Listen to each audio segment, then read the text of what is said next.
其實我本身有幾個問題嘅，咁我頸椎啦、右腳同埋個胃嗰個部位都係個問題嚟嘅。即係都幾多地方都有問題嘅。係嚇，咁喺呢個時間裏邊，我哋嘅師傅幫你處理咗之後咧，你有咩感受？由高講起先啦。係啦，咁頸椎嗰度平時我瞓覺會揞住棘住咁瞓得唔冧，瞓唔着嘅直情。咁頭先師傅幫我整完之後，我覺得頸呢度同膊頭呢個位係即刻鬆咗好多嘅。係啦，感覺係冇嘢掹住咁咯，而家係啦，輕咗，係啦。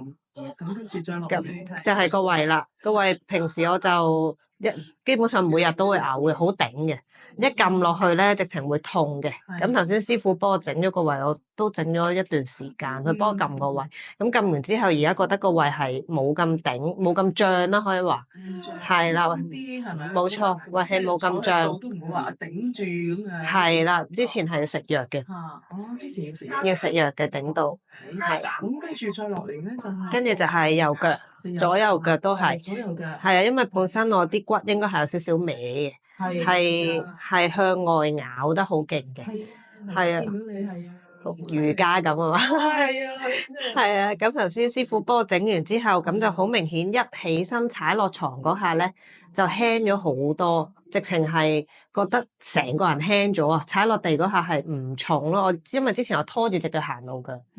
係啦。以前就行路嘅時候咧，覺得好攰啦，係啊，拖住啦，冇力咯，係用唔到力去行。係啦。咁而家手法做完之後咧，就整體都有改善喎。係。企喺度會見你實在咗喎。係。即刻想跳兩下。係啊，開心。輕咗好多，係踩落地嗰下舒服。咁係啦，咁如果呢一個手法做完之後，到係啦，如果100分滿分，你會俾幾多分咧？